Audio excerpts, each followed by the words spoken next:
बिस्मिल्लाहिर्रहमानिर्रहीम, अस्सलाम वालेकुम। मैं हूं गुलफाम चौधरी। आप देख रहे हैं मेरा फेसबुक पेज और यूट्यूब चैनल।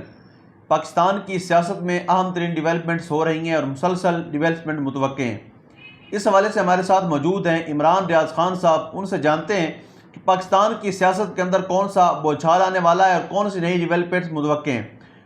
पहले उनकी बात सुनते हैं, फिर उस पर बात करते हैं। उन्होंने आपको टारगेट करना है, आपको क्यों समझ नहीं आ रही, आपको कत्ल कर दिया जाएगा, जलसा का तब्दील कर दें। उन्होंने जलसा का तब्दील नहीं की। फिर ये कहा गया स्टेज का रुख बदल दें। उन्होंने कहा जी स्टेज का रुख भी नहीं बदलेगा।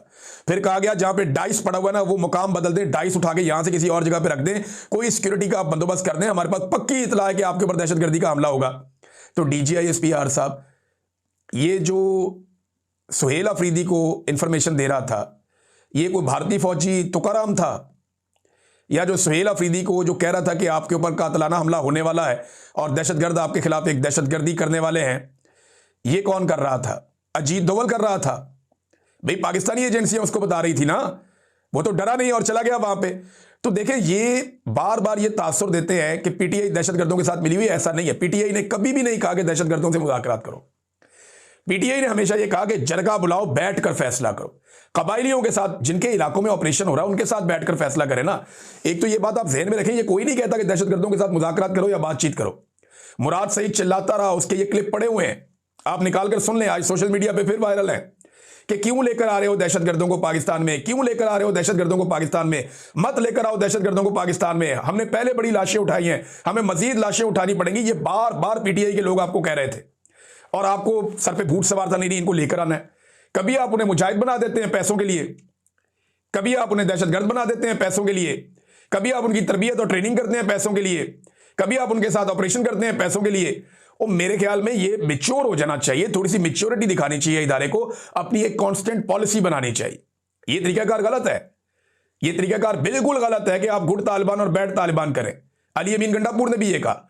वहां खैबर पख्तूनख्वा की पुलिस से जाकर पूछो, वो साफ बताते हैं कि हम दहशतगर्दों को पकड़ के लाते हैं, ये एजेंसियों के लोग आते हैं, ये आगे छुड़वा के ले जाते हैं। ये कहते हैं जी हमारा एसेट है, हमारे काम का बंदा है, इसको छोड़ दो, इसके बदले में हमने कुछ और काम लेने। वो कहते हैं जी हम दहशतगर्दों को पकड़ के लाते हैं। वो एग्जैक्टली वहां पुलिस वाले बताते थे खैबर पख्तूनख्वा में कि हमें पता है कौन कौन से दहशतगर्द ग्रुप कहां बैठे हुए हैं, हम कार्रवाई करना चाहते हैं, ये हमें कार्रवाई करने नहीं देते। एजेंसियां हमें कार्रवाई करने नहीं देती, ये हमें रोकते हैं कि आपने वहां कार्रवाई नहीं कर दी। और मकामी लोग क्या समझते हैं, जरा ये समझ लें आप कि मकामी लोगों का प्रॉब्लम क्या है। वहां फुकदान है ट्रस्ट का। हजारों ऑपरेशन हो गए हैं, अभी तक खैबर पख्तूनख्वा में अमन नहीं आया। बल्कि पिछली मर्तबा जो बड़े बड़े ऑपरेशंस किए गए थे, जब ऑपरेशन किए गए थे तो उन शहरियों से जिनको उनके इलाकों से बेदखल कर दिया गया था, उनसे कुछ कमिटमेंट्स की गई थी, कुछ वादे किए गए थे कि आपके घर बनाएंगे, आपके बाजार बनाएंगे, आपका कारोबार बनाएंगे, आपको पैसा देंगे, आपको वसाइल मुहैया किए जाएंगे, जो नुकसान होगा उसका अदाला भी होगा। ये वादे उनसे किए गए थे, वादे पूरे ही नहीं किए गए।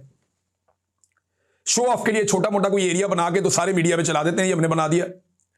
कोई वादा पूरा नहीं किया गया खैबर पख्तूनख्वा के कबायली इलाकों में वहां के लोगों के साथ। जब वादे आपने उनके साथ पूरे नहीं किए ऑपरेशनों के बाद, तो वो दोबारा अपने घरों को क्यों तबाही के लिए आपके पास छोड़ दें? अब आपको उनके साथ बैठकर बात करनी पड़ेगी। ये है फटा। एक तो दहशतगर्दों को लेकर आप आए, लेकिन ये बार बार कहते हैं ना कि इमरान खान दहशतगर्दों को लेकर आया। भाई दहशतगर्दों को लेकर आने के लिए कोई मीटिंग हुई होगी ना, उस मीटिंग के मिनट्स भी होंगे, लाओ पब्लिक करो, पता चल जाएगा। जनरल बाजवा का और जनरल फैज हमीद का आइडिया था दहशतगर्दों को वापस लेकर आते हैं। इमरान खान साहब ने कहा था कि यह मुशावरत सियासी सतह पे होगी। मुशावरत के अंदर सबने मना कर दिया, सवाल ही पैदा नहीं होता, कोई दहशतगर्द पाकिस्तान नहीं आएगा। और इमरान खान ने बता दिया जी दहशतगर्द पाकिस्तान नहीं आएगा। फिर इमरान खान साहब की हुकूमत गिरा दी गई और उसके बाद राणा सनाउल्लाह ने अनाउंस किया कि दहशतगर्दों को वापस लाने के लिए हमारे मुज़ाकरात चल रहे हैं और अब हम उन्हें वापस लाकर बसाने वाले हैं।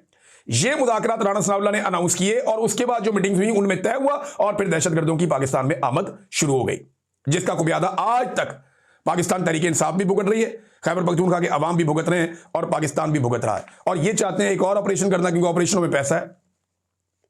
देखिए ना, फौज का कारोबार लड़ाई है ना, फौज ने लड़ाई करनी है, जब तक वो लड़ते रहेंगे पैसा आता रहेगा। तो वो ऑपरेशन करना चाहते हैं, पाकिस्तान को पुरअमन रहने दें, फॉर गॉड सेक, थोड़े मेच्योर हो जाए। वो आपको ये नहीं कहते कि आप दहशतगर्दों से जाके बात करें, दहशतगर्दों को मारना ही पड़ेगा, लेकिन आप मकामी लोगों से तो बैठ के बात करें जिनके साथ आपने वादा खिलाफियां की हैं। आप मकामी हुकूमत से, मकामी कबायलियों से बैठ के बात करें, अफगानिस्तान की गवर्नमेंट को इन्वॉल्व करें, उनसे बात करें कि जनाब अब हम ये करने वाले हैं, हमने मुश्तरका तौर पे सबने फैसला कर लिया है, आप भी इस बात पे हमारे साथ खड़े हो जाए और फैसला करें कि बॉर्डर के इस पार और उस पार हम किसी भी दहशतगर्द को नहीं छोड़ेंगे। आइए मिलकर फैसला करते हैं। उससे क्या होगा, सारे इकट्ठे हो जाएंगे, फिर आप ताकत का इस्तेमाल कर लीजिएगा। ये दहशतगर्द आपको दिखाई भी नहीं देंगे। इमरान खान के दौर में वादी तीरा में, ये आप यूट्यूब पे जाके देख सकते हैं, अमन फेस्टिवल हो रहा था। भाई ये कहते हैं ना इमरान खान दहशतगर्द था या दहशतगर्दों को लेकर आता था या वो दहशतगर्दों का साथी है, तो इमरान खान के दौर में वादी तीरा के अंदर अमन फेस्टिवल हो रहा था। जर्नलिस्ट वहां पे गए, इमरान खान खुद गए, जाके उन्होंने देखा, सबने, बेहतरीन फेस्टिवल चल रहा था, लोगों का कारोबार चल पड़ा था। अब हर चीज तबाह बर्बाद कर दी गई, वहां पे कुछ भी बाकी नहीं है। तो ये इमरान खान के दौर में वहां पे अमन आया था। इस बात को आप समझिए, वो फॉर्मूला क्या था जिससे अमन आया था, आपको उस फॉर्मूले पे चलना पड़ेगा। डीजीआईएसपीआर ने एक तो ये पीटीआई पे इल्जाम लगाया, दूसरा और बहुत सारे उन्होंने इल्जाम लगाए। वो ईमान मजारी के बारे में उन्होंने एक बात की, वो भी मैं आपके सामने निकाल के रख देता हूं। इमरान खान के बारे में फर्द वाहिद वो कहकर मुखातिब करते हैं कि वो फर्द वाहिद था, वो फर्द वाहिद बहुत बाइख्तियार था, वो इतना बाइख्तियार था कि उसने आर्मी चीफ को बाप करार दे दिया था। भाई डीजीआईएसपीआर को सब चैलेंज कर रहे हैं सोशल मीडिया पे कि निकालो इमरान खान का वो स्टेटमेंट जिसमें इमरान खान ने कहा कि आर्मी चीफ कौम का बाप है, निकालो ना। अब डीजीआईएसपीआर ने देखना, एक इंपॉर्टेंट सीट पे बैठा हुआ आदमी है, वो गली मोहल्ले के और थड़े पे बैठे हुए एक 2 नंबर फ्रॉडिये की तरह कोई अपने मुंह से बात करके मुकर तो नहीं सकता, वो बात करके भाग तो नहीं सकता, उसको साबित करना पड़ता है अपनी बात को। अब अगर डीजीआईएसपीआर ने कहा कि इमरान खान का ये बयान है या उसने ये करार दे दिया था कि फौज का आर्मी चीफ जो है वो मुल्क का बाप होता है, ये डीजीआईएसपीआर ने क्लेम किया ना, अब डीजीआईएसपीआर ये साबित भी करे। ये एआरवाई के एक प्रोग्राम में शहरियार अफरीदी ने ये जुमला बोला था, जिसपे चंगी पड़ी इमरान खान ने शहरियार अफरीदी की क्लास ली थी। जाके पूछ लें off the record Shahryar Afridi से कि इमरान खान ने बाद में क्या कहा था। ये शहरियार अफरीदी ने कहा था, जिसके ऊपर उसको आज खुद भी शर्मिंदगी है कि यार ये मेरे मुंह से क्या निकल गया था, मुझे ये नहीं कहना चाहिए था। उस वक्त बड़े जज्बाती हुए थे ना, इनको फौज बहुत पसंद थी, इन्होंने ये आर्मी चीफ कौम का बाप होता है, ये शहरियार अफरीदी ने कह दिया। इमरान खान ने तो कभी ऐसी बात ही नहीं की, बल्कि इस बात के ऊपर इमरान खान साहब खाइफ हुए थे कि यार ये क्या बकवास है। तो आज इमरान खान के ऊपर वो कह रहे हैं जी, उन्होंने ये कहा, पीटीआई का जो सोशल मीडिया हर तरफ लोग ये कह रहे हैं कि जनाब ऐसा कोई स्टेटमेंट है तो निकाल के दिखाएं। आप डीजीआईएसपीआर है, इतने बड़े इदारे के, और पॉलिटिकल प्रेस कॉन्फ्रेंस, पूरी दुनिया में किसी फौज के अंदर कोई ऐसा आईएसपीआर का तर्जुमान या कोई ऐसा फौज का तर्जुमान है जो इस लेवल की पॉलिटिकल प्रेस कॉन्फ्रेंस कर दे। फर्द वाहिद फैसले करता है, जेल से मुज़ाकरात करना है नहीं करना, वो इमरान खान। भाई पूरे मुल्क के फैसले फर्द वाहिद कर रहा है। अपोजिशन लीडर नहीं लगा पा रहा याद सादिक, वो लगाना चाहता है। उसने जाके क्या बताया अपनी क़यादत को कि भाई मैं नहीं लगा सकता, एनओसी आसिम मुनीर साहब ने देना है। पूरा मुल्क आसिम मुनीर साहब लगा रहे हैं, चला रहे हैं, बना रहे हैं, बढ़ा रहे हैं, और जो बेड़ा गर्क हो रहा है वो भी उन्हीं के खातों में जाएगा। तो ये एक सियासी प्रेस कॉन्फ्रेंस थी पूरी तरह से। इसमें डीजीआईएसपीआर ने ईमान मजारी साहबा के बारे में उन्हें बारीक वारदातिया करार दे दिया और कहा कि ये ईमान मजारी खुद को ह्यूमन राइट्स एक्टिविस्ट कहती है। और जनाब फिर आगे वो कहती है, एक प्रोफेसर उस्मान काजी की दहशतगर्दी पर सोशल मीडिया पर बयानियां बनाया, इन सब की डोरियां बाहर से चल रही हैं। यानी बाहर से डोरियां चल रही हैं, फॉर गॉड सेक यार, यानी जो बंदा उठता है वो बाहर से डोरियां चल रही हैं। और बाहर से डोरियां उनकी चल रही है जिन्होंने कश्मीर पे अपनी पॉलिसी बदल ली। बाहर से डोरियां उनकी चल रही हैं जिन्होंने एक साइफर के ऊपर रजीम चेंज ऑपरेशन कर दिया।